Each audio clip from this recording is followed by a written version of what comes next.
Time, Your Money, the show where your time is just as valuable as your money, and we know that. We always want to bring education to you and quality. Today's a great day. We have another guest speaker today, which I'm excited about. We have a gentleman that I've had the pleasure of knowing for my entire career, so over 20 years in the business. I don't know when we both look like we're 30. That's pretty easy. You're not aging well. So today we have Mitch Solomon with us, and Mitch is from Montebello, New York, as we like to say. Not New Jersey. Yes, with a little accent there. It's New York. But Mitch is actually our regional vice president for Cetera Investors, and we're excited to have him in today. We asked him to come up and really chat a little bit about a nice topic, one that we discuss all the time, and that's kind of the emotional side of investing, right? Yeah, absolutely. It's a huge topic in finance nowadays. Everyone's worried and concerned, so I mean, it's an important thing to talk about. Yeah, I think it's an important topic, but I think a lot of people get too much into the woods with the technology and technical end of investing that they forget about the emotional side of investing and the psychological side of investing. So we're going to cover that today. So welcome, Mitch. Thank you. It's great to be here, gentlemen. Been looking forward to this for a while. That's real. That's real. It's happening here. That's excellent. So let's get it started. I'll let you do the honors. It's your time. And it's your money. Let's get it going. All right. So, one of the reasons we wanted you up today was, obviously you've done a lot in your career with researching Dalbar, with researching, all different, avenues of investing, whether it's, the technical side and understanding portfolios, down to what we're going to talk about today, and that's the emotional side of investing. So we thought it was great to have you up and, and really just to delve in that conversation because that goes a long way towards a client's return. It does. And thanks so much once again, gentlemen. And what I love about this podcast is that it is a conversation. So I like you guys pepper me with questions. But as you said, Mark, I'm sure they are. I'm going to have to sideways. But, I have been, blessed with being in this industry almost half my life now. And by being in the industry and friends, family being in the industry, I'm often asked, multiple questions. And most recently was asked the question of, Mitch, do I really need an advisor?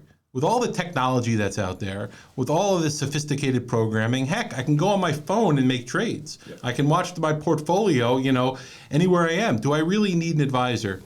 And the answer today, interestingly enough, is the answer it was when I got started in the mid-90s, which is you're always going to need an advisor. But the reason hasn't changed. In fact, what I tell people all the time is that the real reason you need an advisor to handle your investment needs, to handle your protection needs, your disability needs, is not to do with the technology, because technology is always technology, right? It's always going to evolve, right? It's always going to get better. Right. Best of breed in 95 is much different than it is today. It's always going to get better. It's really for a reason that most people don't think about.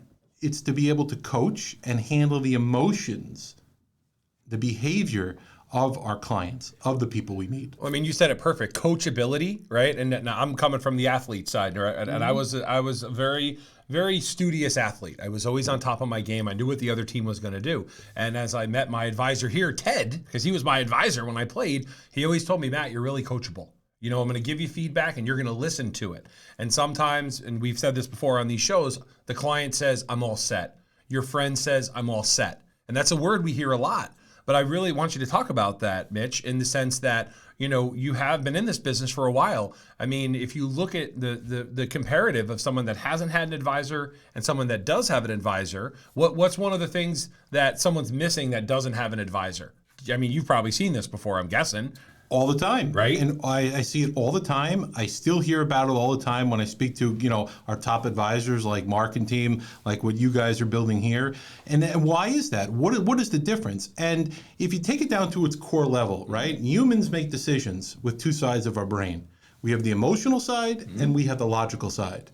And unbeknownst to most of us is that the emotional side is much more powerful than the logical side. Oh, yeah. Well, you say to yourself, well, okay, what do you really mean? And what I mean is that if you think about investing, if you think about, protection, it's a very logical decision. How much money I need in retirement? Well, that's, I need a pot of money, right. How big it has to be. We use very sophisticated planning software that you all are familiar with clients, diversification software, heck, product lists, right? Technology. That's a very logical decision. How much life insurance do I need? Estate planning needs. Well, isn't that math? Yeah, there's a lot of math. And there's programs that can help. That's a very logical decision. So why do I need half this brain when it comes to the topic we're talking about? And the answer is very powerful. It's because no matter what we do, the emotional side of the brain is much more powerful. So let me give you an example. There's something simple called dollar cost averaging. You've probably discussed it here before. Simple, basic concept of investing, right? You go to business school, you hear about it year one. You're in this business, we hear about it. And that's a simple concept. The simple concept is you buy in subsequent, usually monthly, and therefore as your investments fluctuate, you're buying somewhere along the middle of the price. And the example I often give is like tuna fish. I love tuna. Probably surprised, but I love tuna. You look great, man. Come on. Thank you. I love tuna. So normally, tuna's $1 a can. I see an ad in the phone or an ad in the paper that says, well, 3 cans for $1. My wife and I look at each other. We go to the supermarket, and I say it's low. I'm going to buy, 25 cans of tuna, right? But we don't think that way when it comes to our investing. Yeah, that's a good point. That's a really good point, right? Yeah, so common sense goes out the window. The narrative being the market's down, right, or everything is cheap. Now I want to go buy, but the normal emotional response is what? I got to sell. Oh my God, everything's slow. I got to sell. I got to get out. But I want to go back for a second because you said something important about emotion, Mitch, right? My question to you was, well, you've seen people with an advisor, you've seen people without an advisor. And I could assume that the people without an advisor make more emotionally based decisions. And it's the same thing all the time. Right? And those decisions get you in trouble, especially when you get to that sequence of return for retirement, or how much life insurance do I need? Oh, it's too late. I don't have the opportunity now because I'm sick. Yeah, right? A lot of times I've been asked, on our website, we have a video, and I mentioned that our whole website is designed for 2 things, education and motivation. Absolutely. And people always ask me, well, why motivation? Right? Well, the education can only get you so far. If you're not motivated to get to the goal and you're not encouraged on the emotional side of investing, right, it's very hard for investors to make the right choices and get to where they need to be. And that motivation, I think, is key because, we all want to get to our goals. We all want to be a millionaire. Everybody out there wants to be successful. They want to have a lot of money. Mm-hmm. But what percentage of the population actually does it? It's the side that's motivated. Because they get comfortable. They get comfortable. Okay, I'm making enough money. I don't need as much. And here's a good challenge, right? I call it the coin jar challenge, right? So if you walk into your house for 6 months and you don't have a coin jar, right, you'll notice that your loose change ends up kind of all over the place, right? Put a coin jar on top of your fridge. Watch how quick it fills up. It's a great challenge. Yeah. Because you'll see the jar, and what is our natural human response psychologically? To do what? Put stuff in it, right? So it's the same exact concept as it comes to advising, right? We got to create these jars so people have the expectation that one day they're going to get filled up, and then they're going to have a different purpose once they get filled up. And it really is the nucleus to what we do. From there, it gets very complicated, sure, right? But it really is. This understanding is that most people, heck, including myself, I struggle with it. And probably you both. You've been in the business for a long time. How many of us have the courage to say, oh boy, the mutual fund that I own just went down because of volatility this year, 10%. Mm-hmm. This is a good time for me to buy more. Mm-hmm. But what human nature does, right? Fear. Fear is the most powerful emotion we have. Yep. And all of a sudden, concern, it always goes the same way, by the way. It's concerned. Now I'm cautious. We have some now questions, I'm fearful. right? I'm questioning, right? I'm thinking about it. Now I'm panicking. I'm panicking. That happens usually within 3 or 4 days. And it's not just to investing, it's to insurance, to protection. But when it comes to money, it's very difficult to coach yourself into that. It really is. No. And you asked before about examples. Yeah, all these studies, Mark mentioned Dalbar, JP Morgan, Bloomberg, they've done studies. And the studies are really concerning. The average investor over time who does it him or herself will generally average 1 to 5 percentage points less than just the market. Wow. Well, how could that be? Well, managing fear, managing emotion. And some of the studies are, you can look them up, but some of the studies are really, really, really motivating to the fact that, maybe I need somebody help there just for some support. Yeah, I mean, and this is great because you hear it on the news all the time, percentages, this random study done from some random effect. Well, listen, you see it at the ground level. We see it as advisors all the time. We're here to help. And I've drawn narratives before to other people out there that make broad statements, and I always kind of pick on Ramsey because this guy's a millionaire, then broke, then a millionaire again, and he has this plan for people, which is a great plan for some people, right? But everyone tries to adhere to it. And when you get sucked into that step process, maybe it's not the best idea for a pension earner, right? Maybe it's not the best idea for every single person out there. That's why an advisor is going to customize. Yeah, you right? can't take a cookie cutter approach. You can't take a cookie to cutter investing. approach. Everyone's different. And that's why when you do have a cookie cutter approach, you end up getting pigeonholed.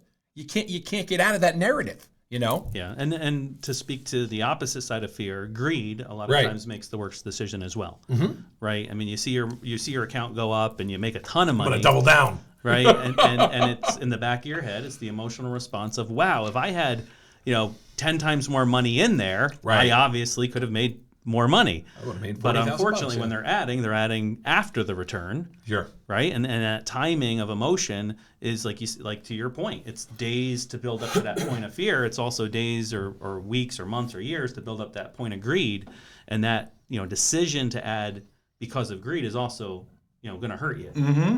It is. And we've all heard it, right? I want to buy low, I want to sell high. My husband, my wife passed away. They understand money, but you know what? Why didn't they buy more life insurance? Why didn't they protect us? And the answer, like Mark said, is that, we get it, but at the same time, there's a reason we don't do it. Right. Sometimes it's greed. Other times it's just fear, and we all need a coach with it. And it's crazy. And you said that. You made me think about a story. Is the first time I ever went on an appointment. My first ever appointment. I can't say who, but I went on an appointment and I talked about a full plan, life insurance and estate planning and investing. And at the time, the person I was talking to said, I don't care about life insurance. It's not a big deal for me. And we talk about life insurance a lot on this show. And then 3-4 years later, fast forward, this person now is sick. And severely sick. And now they always reminisce with me on they wish they had just taken the instruction. They wish they had been coachable at that moment, and it still kills me because I in my mind, I'm sitting there as a friend and advisor, should I have pushed a little bit harder? But then I don't want to cross that line of now becoming a salesman, right? It sounds like you're selling something. Right. No, we're not. It's an idea. It's a concept, So the fear is a big part of that. It is a big part of it. And when we come to the protection side, I would say it's even more so than investing. How many people, if you think about it, I have trouble with this. How many people can close their eyes and picture themselves up there looking down and say, this is what I want to happen to my family? Most of us go, it's not going to happen to me. It's not going to happen to me. Sure. I don't agree with a lot of stuff government does. I'm probably not alone here. But one thing they require is that when you buy a house in New York and most of the states, is you have to buy homeowners insurance. Yeah, correct. Because they realize that most people who buy a house are not going to say, well, you know what, mine too could burn down. Right. And yet, I was part of a house fire years ago. I know people who have lost their house. Terrible. Right? You have to buy car insurance before you can drive the car off the lot. Right? Sure. Yeah. But yet the most important thing we have is what? Us. Ourselves. Our life, right? Yeah. How many people walk around going, you know what, I really haven't taken a look at that. Where do I stand?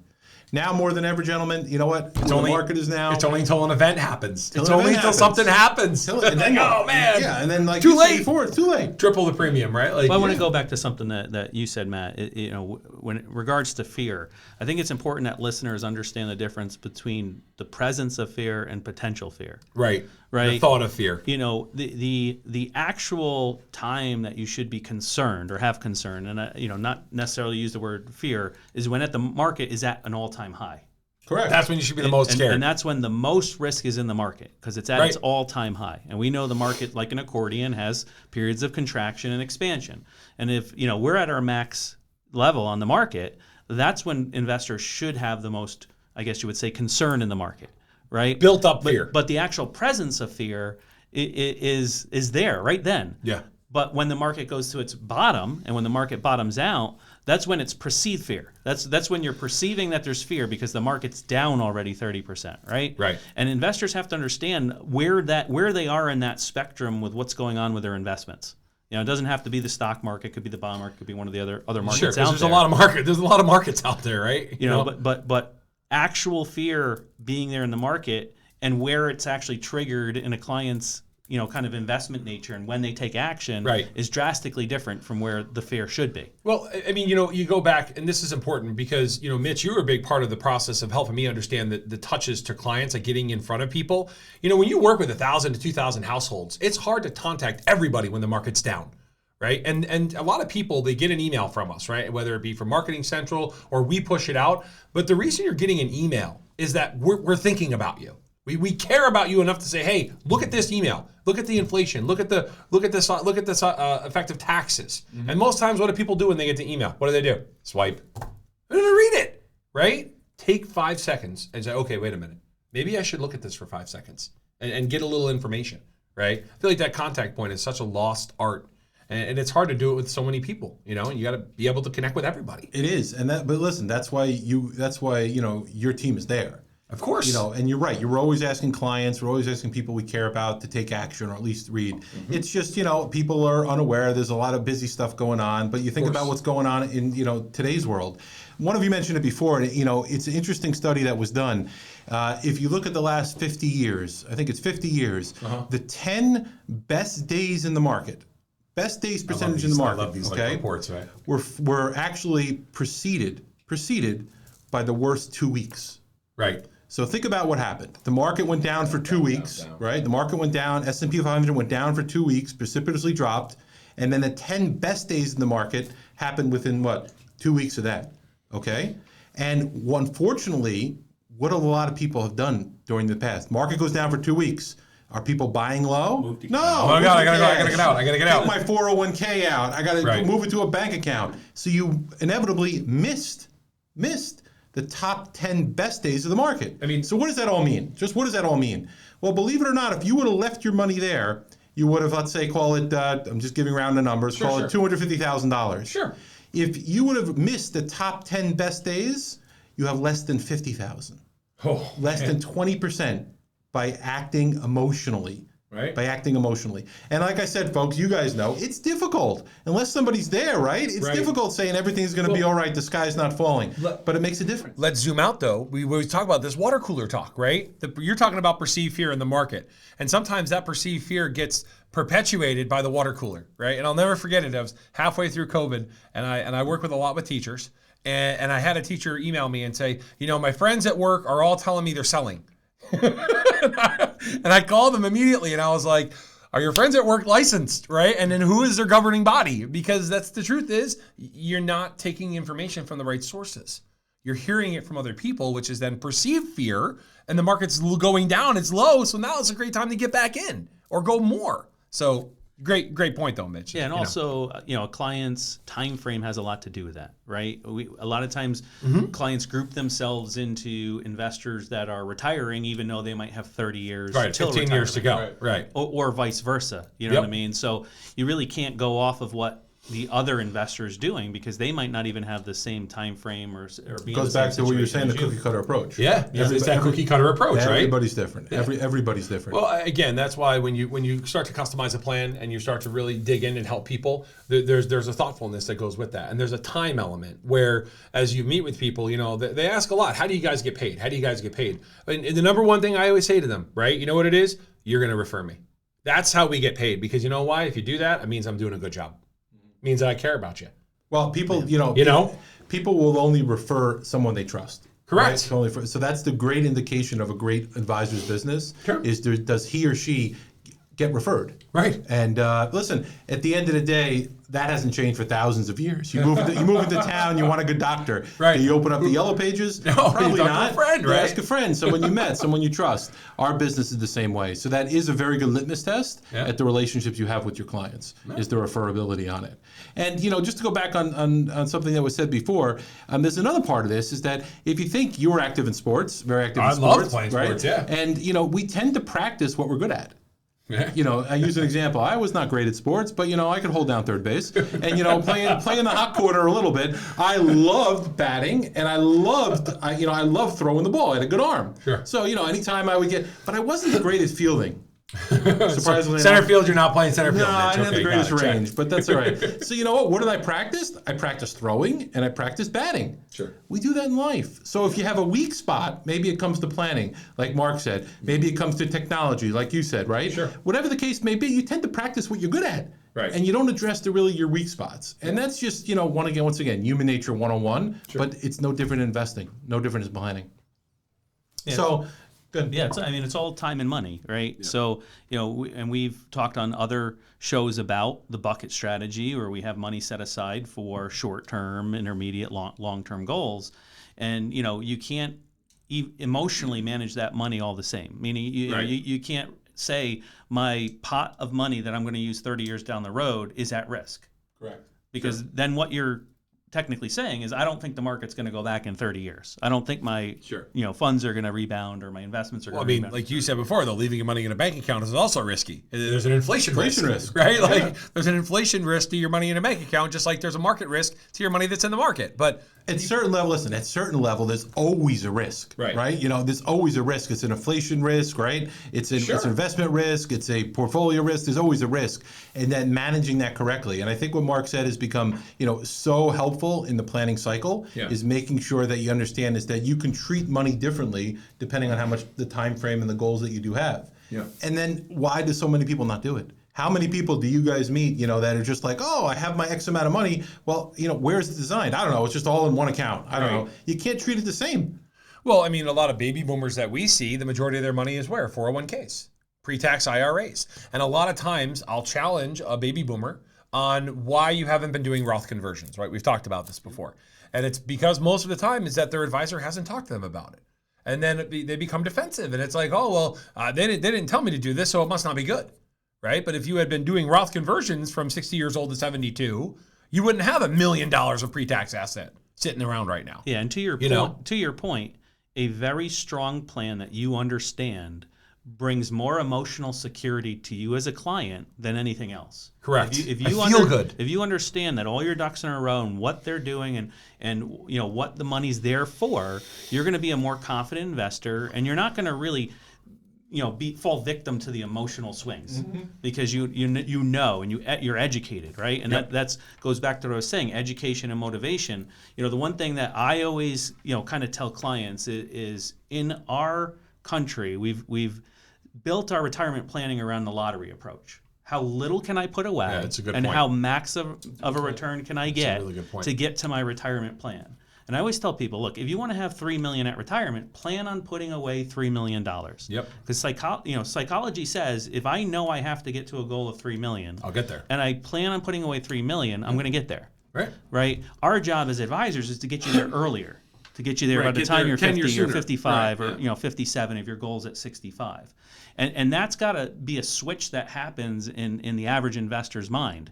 It can't be this lottery approach that our country has been centered around. That comes with education, though, and I feel like a lot of times, and that's why I love this show, is that hopefully as people watch it and they digest it, I've gotten a ton of good feedback from people. I want this to be educational, so it's not like we're just talking at people. It's like, hey, I want you to get into this conversation with us and say, hey, what are you really talking about? What are the real methods here? Because you're talking about instinct, you're talking about habit and repetition, right? And again, you look at great athletes. Why is Jerry Rice the best route runner in football, in NFL history? Because his process let him be. It's not that he was the strongest, nor was he the fastest, but his technique got him there. And it's the same thing with a great advisor. We're just going to have good technique. We're going to have good habits that we try to help you build. And you're going to fight back because you said, Mitch, you said about, I have other expenses. I have other things that I got to spend my money on. It's so easy to get pulled into that other direction of, well, I'd rather have this nice car or I'd rather have this nice back porch, instead of putting money where it needs to be. And it's very powerful. It's a huge thing. All we watch is ads. We see right on TV. Buy this, buy I need this, this, right? buy So this. it is very challenging in today's times. There's a lot of uncertainty, right? So I think now more than ever we're seeing uncertainty. We started with what do I get asked? The second question I get asked, just to go back to that, is okay. You're right. I probably don't have the behavior requirement or the emotional ability to manage this myself. I need some help with it. How do I find an advisor? Right. Where do I look for? And I always say there's 3 qualities you need. And I know that you've heard this before, but you find this too. I said one is you got to find somebody that you can trust. The person has to be trusted. Sounds like you're referring to yourtimeyourmoney.net. We're prospects and clients. I'm just saying. They can, Come on, Ashley. Second thing is that you got to have somebody that you like. I said, you know what, you got to have somebody like. I said, nobody wants to deal with a professional that, they trust them, but they just not, they don't want to pick up the phone. They don't want to get those phone calls. They don't want to meet you, at a cafe, whatever it may be. And the third thing is you got to really self-absorb or self-understand that, you do have a problem that you want to fix. Right. And I think that's what Mark talked about earlier. That's a little bit of how to, okay, I really do have to start saving money. Now I got to find somebody who I trust, who, is credible, that can really help me. The first one on your list is the hardest one because the asking for help or looking for help is the least likely thing to happen. Why? Because life gets in the way, right? Life gets in the way. You got your kids. You're not thinking about it. And I've had it happen so many times. Somebody will message me or somebody will email me and say, hey, Matt, I was supposed to meet like 2 years ago. I forgot about it. I'm like, oh my God, man, really? Yeah, I got busy, right? It's like, yeah, and those 2 years of time now just set you back 5 years or 6 years. Can't replace it, right? Right? You can't ever go back in time. Which is the name, your time. When the market goes down, I call it a time machine when the market goes down. When it went down back in COVID, when it, 19,000, I was like, oh my God, this is a time machine. This is great. We had to go back in time 7 years, So I think it's time for our... I think it's time to get in the DeLorean. For our DeLorean. Time machine. And actually move on 88 miles an hour? to a segment of our show that we like to call Community Spotlight. So we're excited about Community Spotlight time. This is where we can highlight a business in our area. And, today we have, a really great business, Top Tile in Latham. They just moved not too long ago. They're now on 836 Troy Schenectady Road, Latham, New York, 12110. Phone number is 518-313-6508. Ken Riddell and Anna Albert owned it for quite a few years, and Anna just retired. Just had the pleasure of helping her retire, and Ken's still over there. But their location is really state-of-the-art today, and they have a lot of different displays there, all things tile. You name it, they have the tile in there, and they can do it. Their displays are just phenomenal, and more importantly, they're also a wholesaler for commercial. So if you have a commercial construction company, and you're looking for large quantities, or you're looking for that specific tile that you want, go to them, check them out. Great business to highlight today, and encourage you to go over to Top Tile in Latham. Fantastic, Mark. They sound awesome, Yeah, so let's switch gears a little bit, right? Sure. So we've talked about kind of the fear of investing. We talked about a little bit about wrong decisions here or there. But what does the market kind of dictate? Like what things do you see in the market where clients are shifting maybe between stocks and bonds at the wrong periods of time? You see money flows drastically from a 30,000 foot level of what investors actually do. So it's been we're in interesting times, right? Kind of uncharted territory. A lot of the folks who are first getting into the market now, maybe young investors, people who have 401ks, a bear market to them is unseen. Right. Haven't seen it. Yeah. In the last 15 years, we've seen roughly a bull market. There's some blips in the radar, but we've seen a bull market. So you think about where we are, in first quarter of 2022, and you think about where we are. You think about inflation. Right? You think about the market itself's been jittery, but you think about, socioeconomic problem, what's going on in Europe. So there's a lot going on, and that's why there's more money in motion, because people are confused. Right. So what I see a lot from folks is, okay, I understand I should do something, I just don't know what to do. So I'm just going to guess. I'm just going to know what to do. So I know that I'm not getting a lot on fixed instruments. Should I move it to the bank? That doesn't sound right. I've seen some big volatility in my account. Should I diversify? And, when in doubt, hold. I said, you got to speak to a professional. Why? Because I can't give that advice at my level. And you know what? Nobody can by meeting you for 10 minutes. Right. So my answer is, don't do any damage. Speak to a professional. Let him sit down with you, identify, where your portfolio is, and then potentially rebalance. But even rebalancing has its pitfalls, right? Well, because you said it perfectly. Let's be honest. You kind of said it without saying it. People are getting into crypto. People are getting into real estate, and they're doing it without the knowledge. They're just doing it. You said it perfect, Mitch. And it's like, I go out, I ask a 20-year-old where your money is. You know what they say? Crypto, right? And I'm like, what are you buying, right? What's the asset that you're really invested in?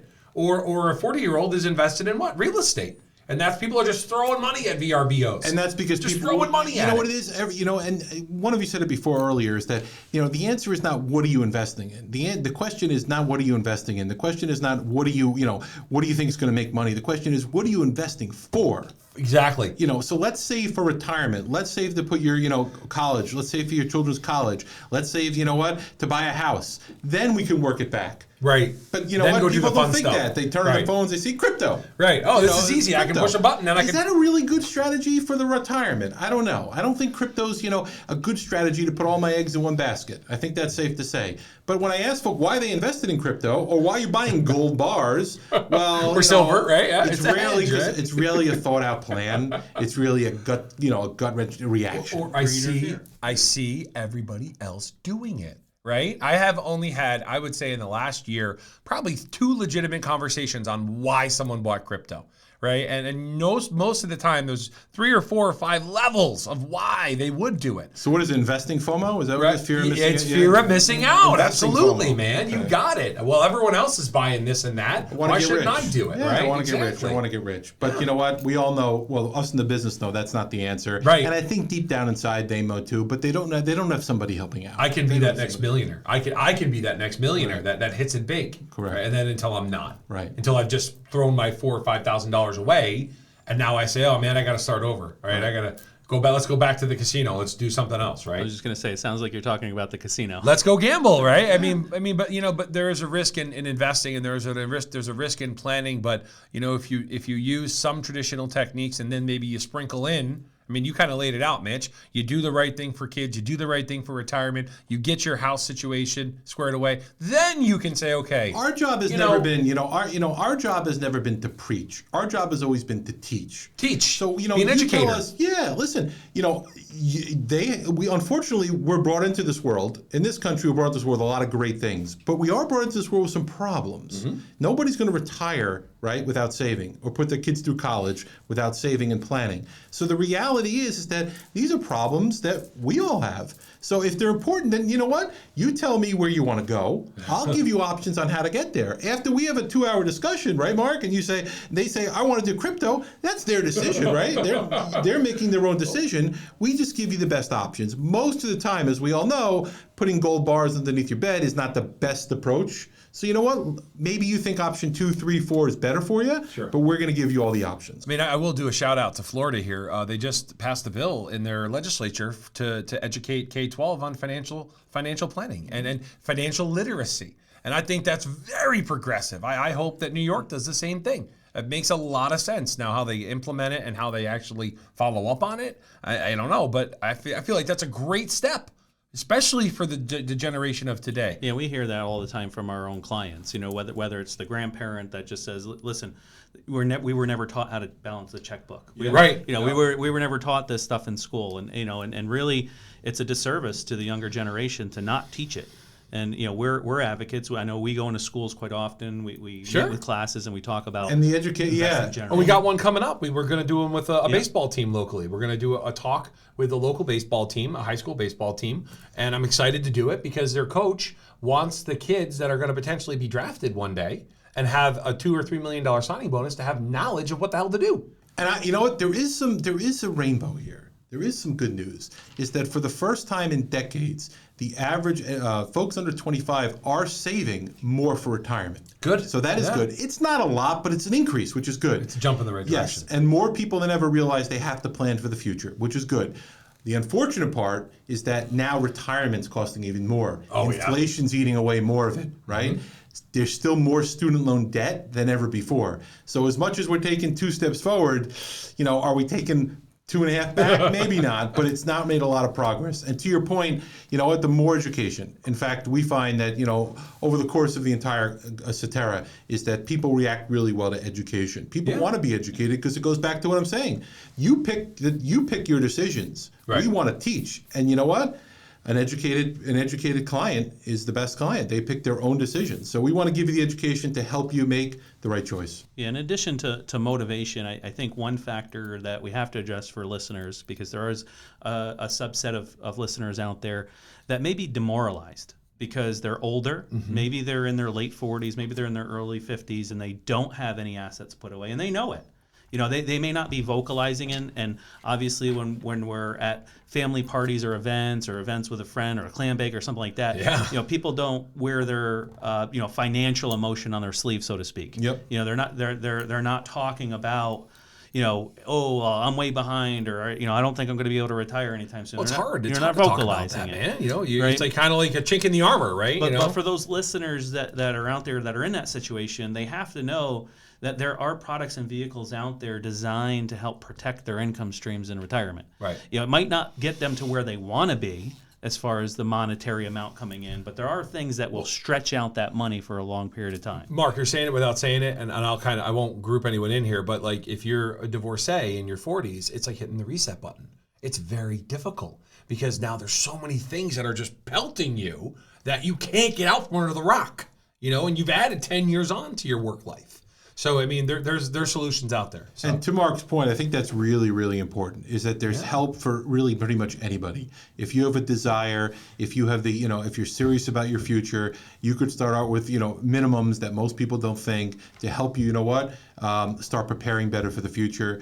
It reminds me quickly of a story that we heard. One of our clients, one of our great clients walked in, a widow, 81 years old, walked into our Midtown New York office and sat there almost crying, to the point is that she's been part of generational poverty. And all she wanted to do was prevent that for her grandchildren, but she couldn't do it. Little did she know is that with something small, and I believe it was like, 10 or 12 bucks a week, she was able to, for the first time in 4 generations, prepare that her family, her grandkids, would not be impoverished, and wanted to leave a little legacy. But thought that, she'd have $1 million. How could she leave a legacy? To Mark's point, there are products that have been developed over the last 20 years that a lot of people don't know. We don't have to have hundreds of thousands of dollars, sometimes even $10,000 to create, legacy type products and to start, accumulating money for the future.